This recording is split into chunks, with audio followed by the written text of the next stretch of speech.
Good morning. Today on Spotlight, inside the upcoming Detroit NFL Draft. In just 4 days, football fans, players, and tourists from around the world will converge on the Detroit area for professional football's spring extravaganza, where top prospects will be picked by the 32 teams. Once again, the D will be in the international spotlight. After more than 2 years of planning, is the city ready? We'll head to the Cube, our downtown Campus Martius studio, smack dab in the middle of it all, to find out. Our guest, Claude Molinari, President and CEO of Visit Detroit, James E. White, Detroit Police Chief, Eric B. Larson, CEO, Downtown Detroit Partnership, and attorney and civic leader, Fay Alexander Nelson. It's Sunday, April the 21st. I'm Chuck Stokes, and this is a Spotlight Countdown to the Draft special. Is Detroit ready? More than ready. We're so excited. We've been planning on this for over 700 days since the announcement. The mayor, the city of Detroit, the Downtown Detroit Partnership, Rocket Mortgage, our main partners, and of course, Visit Detroit and our Detroit Sports Commission. We've been focused on this. We're ready. All right, and we've got a prime seat. It's not quite happening yet, but from our downtown studio, right behind us is where all the action is going to take place. Give us a little preview of what we're going to see and how this all fits into this. And you can see right behind us is the main amphitheater, and that is where the commissioner is going to make the announcements for the players. So when they're picked, that's the spot where they're going to walk up on a stage, hug the commissioner, and find out where they're going to spend the next several years of their professional career. But it's going to be free and open to the public. Absolutely. So anybody who downloads the NFL One Pass app will be able to walk into this area.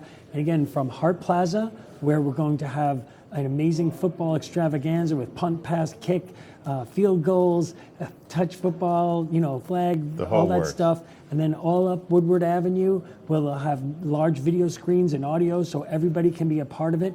What's your best guess on the number of visitors we're going to have coming into Detroit? Kansas City had 300,000 attendees last year. The closest NFL city in driving distance to Kansas City was Dallas, 11 hours away. We have 6 NFL cities within a 4-hour drive of Detroit. So we're anticipating a lot of fans coming in there. I think at a minimum will be Kansas City numbers. If you're coming here from Istanbul, Turkey, or from Lafayette Park, visitdetroit.com is your go-to source. We've got a playbook that gives you all the information you need to find the places that you want to go and to experience this draft in the best possible way. In terms of branding, what does an event like this do for any city that hosts it, and what are you looking for it to do for Detroit? Well, I think to have the National Football League choose Detroit, I think that's a validation of our destination. And we plan on using this draft where there'll be hundreds of thousands of people here and a worldwide audience watching of over 60 million people. That's a lot of eyeballs. Well, we're going to use that platform to elevate Detroit as a destination. The perception is our biggest challenge, and that's something that we continually, press up against because, it's almost insulting. It's like, I'm shocked, I'm surprised. What did you expect? This place is amazing. We told you. We have 45,000 hotel rooms within Southeast Michigan, Oakland, Wayne, Macomb County. I'm anticipating that all of those are going to see significant amount of bookings, and I think we're going to be in a great place for that. As far as restaurants, one of the things that's really great is that with our downtown location, we're not out off to the beaten path. We're right in the heart of downtown.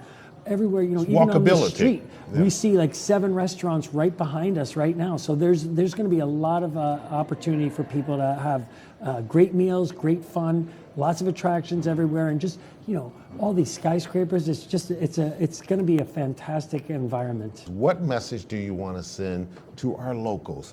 99% of the people that are going to be coming here will not meet me. But they're going to meet all of our guests. All these guests are going to meet our people, our ambassadors. So our message to everyone is be an ambassador for Detroit, for Southeast Michigan, and for the state of Michigan. We want these people to come here. Hospitality and tourism is one of the biggest businesses in the world. And just in Southeast Michigan, our hospitality and tourism is equal to the selling of 235,000 Jeep Grand Cherokees, which is actually 12,000 more than were sold last year. So it just goes to show you, this is the type of thing that will elevate our brand, our message up, and we'll be able to see many more people get jobs, and economic impact will grow throughout the region, and that's great for our state. And people should get the digital passes that they can That's get right. on Visit Detroit, and also the NFL Draft One Pass app That's on their right. phone. That's right. So go to visitdetroit.com, or you can go to your app store, download the NFL One Pass app, and that gets you free. I'm going to say it again, free entrance into this F-R-E-E. event. Nothing better than free, and so it's going to be great. All right, Claude Molinari, best Thank of you, luck Chuck. with everything. I know we're ready. It's going to be exciting. We'll talk to you afterwards and talk about all the success that you've had and what the next big event is going to be coming to Detroit, and a lot of it having to do with the success that we have for this one. No doubt. Thanks, Chuck. Next on this Spotlight Special, Detroit's top cop, Chief James E. White, talks NFL draft safety.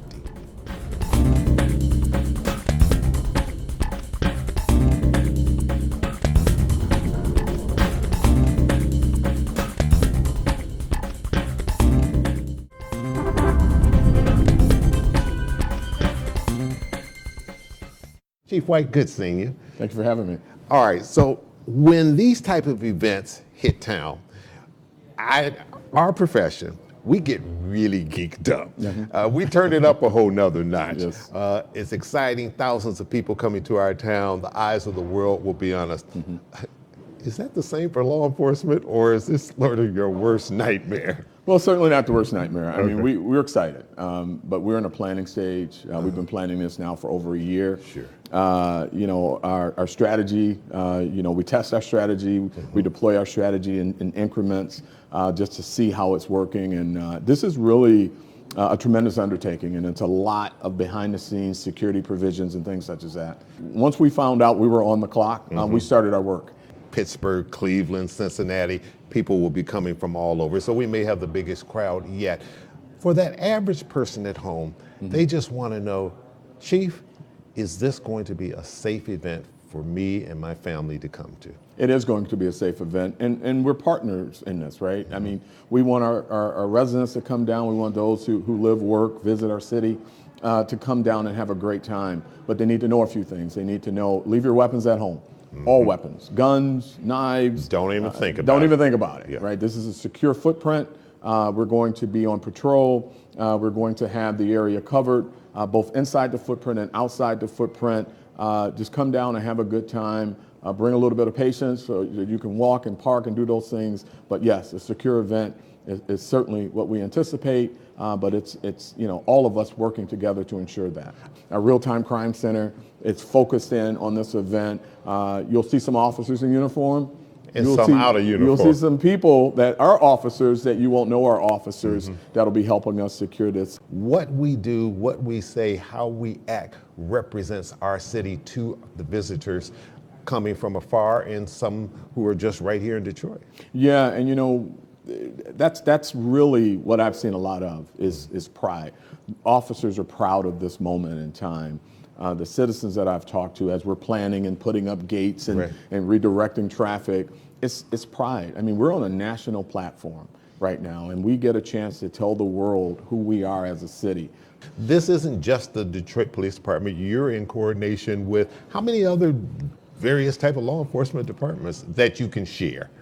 The number is 70, roughly around 70, but I'll give you just a few. Wayne County Sheriff's Department, Oakland County Sheriff's Department, Macomb County Sheriff's Department, just really reaching out to me and saying, hey, Chief, what can we do? So they're in line to help us and bring a lot of resources to the table. Michigan State Police have been a phenomenal partner for us. That's going to continue with this event. Our federal partners, you know, Windsor Police, everything that we need, we have. The resources, the canines, the bomb sniffing dogs, you name it. We've got absolutely everything deployed. If people see something, hear something, suspect something, they need to say something, right? Yeah, and you know, it sounds very simple. See something, say something, but all of us are in this together. And if you see something unusual, call the police. You see an officer and you see something that this doesn't feel right, don't let it go. Stop that officer and say, hey, officer, I see something that's concerning. We're going to be in the crowd. We're going to have football jerseys on. We'll be looking as well. Okay. And that's by design. That's by design. And we'll have the cameras focusing on certain things. We'll have our dogs moving through. All of this is being done for everyone's safety. We're not trying to over-police the event, but our biggest assets are our community. When they see something, they need to tell us. Don't let it go. Anything that you see that just doesn't feel right or just looks a little bit off, just point it out to us and we'll investigate. But also, people have to understand that if an officer tells you something in a nice way not to do something, there's a good reason why. Yeah. And that's very important, and they may not have the time to explain why, right? I mean, we are talking about hospitality. Officers do an amazing job. I got the best police department in the United States of America, so they know how to service community. We have big events here all the time, fireworks, parades, so we get that. But we'll be moving through this footprint relatively fast, and there'll be things that we may have to say, hey, I need you to step to the other side.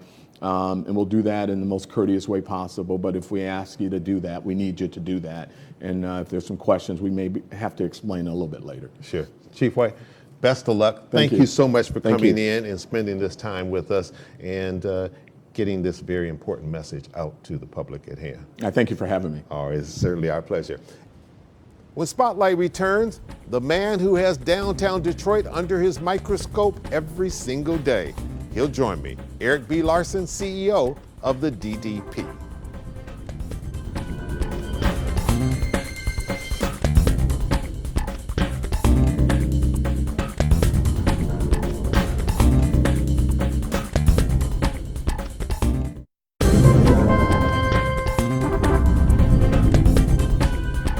Claude talked about what's going to happen on the stage right there. The commissioner will be out there introducing all the new folks coming into the professional NFL. The surrounding area, the parks, our award-winning parks, what role will they play? Yeah, I mean, first off, thank you for recognizing the award-winning. We just, again, third year running, #1 public square in the country, Campus Martius Park. Yeah. So the draft taking place in the country's #1 public square. So it is all about Detroit. It's all about this remarkable community we're in. But the Downtown Detroit Partnership created this draft day in the D, and we're activating 4 of our major parks: Beacon Park, Capitol Park, Paradise Valley, and then Grand Circus. And then with Bedrock, we're activating all of Woodward from Grand Circus Park down to State. So that'll be activated with incredible viewing opportunities and light shows, big screens, places to eat and drink, and obviously relieve yourself, which is always important with that many people. If you're a small or medium-sized business and you want to be a part of this, there's a way to be able to do that. And Visit Detroit, the NFL, all of the Downtown Detroit Partnership, all of you have worked together to be able to say, when this is said and done,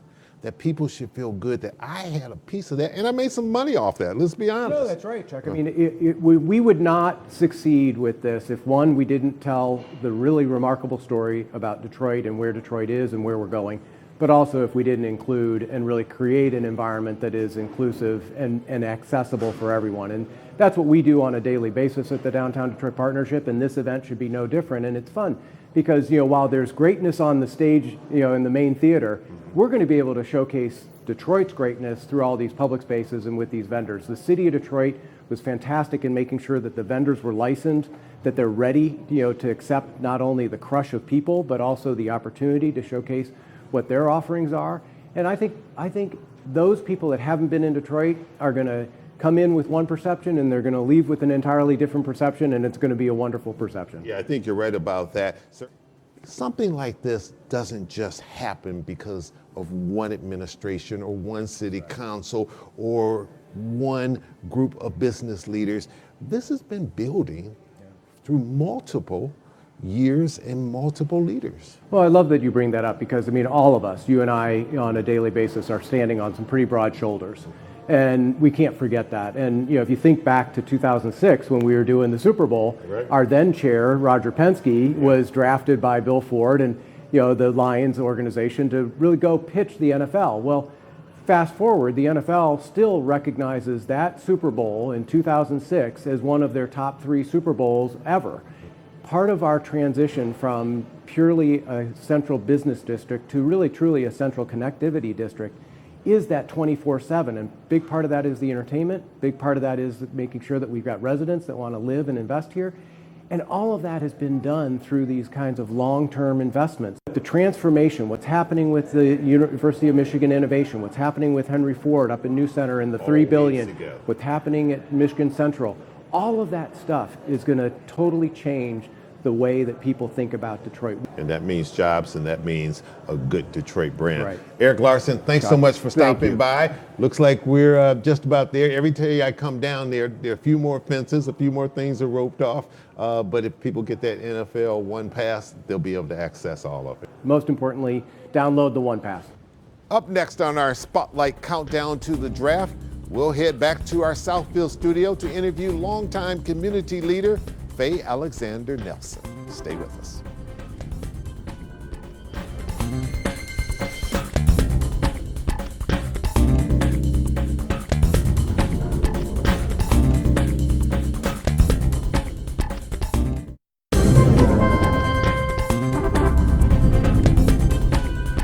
And welcome back to Spotlight. Welcome back to our Southfield studio. And old friend, Fay Alexander Nelson, good having you with us. You have worn so many different hats during my tenure here in Detroit, from the old Riverfront Conservancy days to DTE Energy Foundation to Kellogg Foundation. So no one is more connected to this town, this community, your hometown. Everybody's talked about this draft coming in, but what does it mean to that average person who's in the neighborhood who may not even go to this draft? What does it mean to them? Is there some kind of impact that is significant? It's our Living Legacy initiative, and our being the Detroit Sports Commission and Visit Detroit came together and supported the establishment or creation of this initiative. And the purpose being to identify a way in which we could contribute to community in a meaningful and impactful way. A plug for Corner Ballpark, that will be, as we're calling it, Youth Central. Will there be a variety of activities associated at that site. So we all worked together.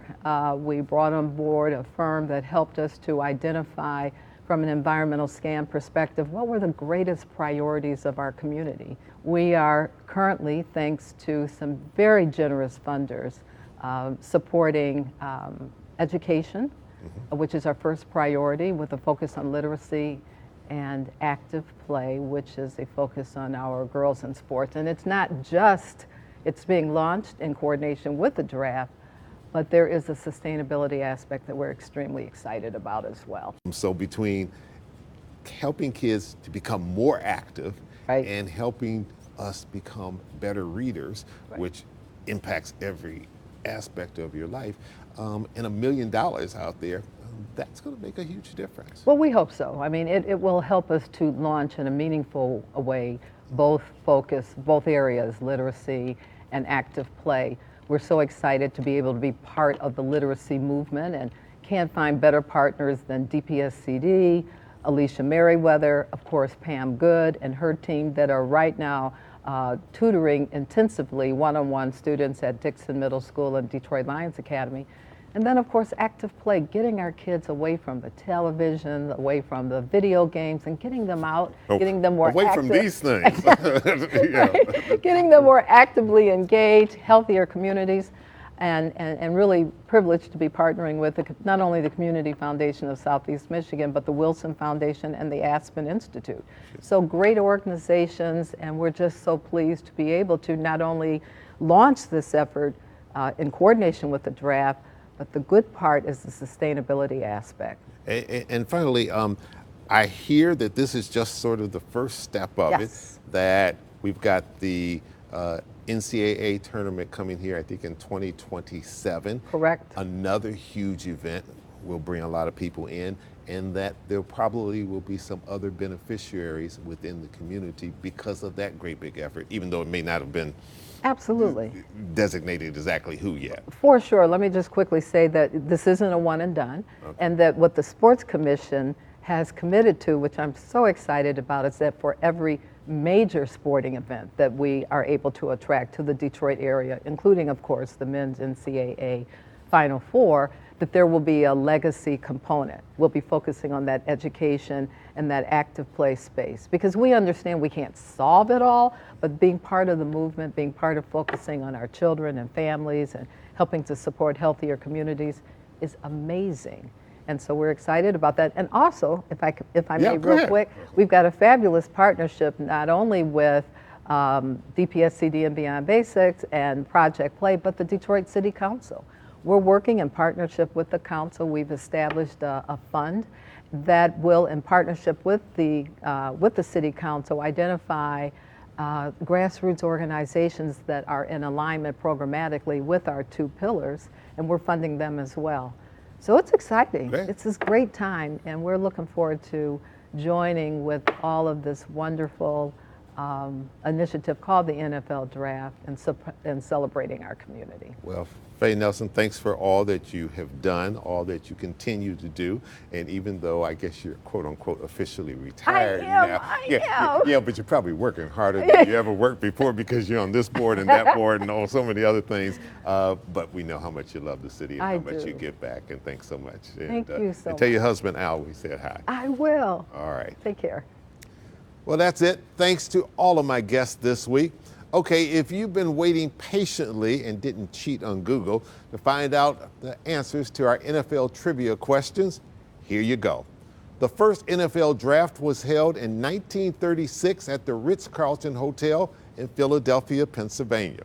The Arizona Cardinals, formerly the Chicago Cardinals, are the oldest NFL team. They were founded in 1898. And the New England Patriots and the Pittsburgh Steelers have won 6 Super Bowls each. All right, don't forget to watch our 3 pre-draft specials coming up this week right here on Channel 7. I'm Chuck Stokes. We'll be back next week. Have a great week.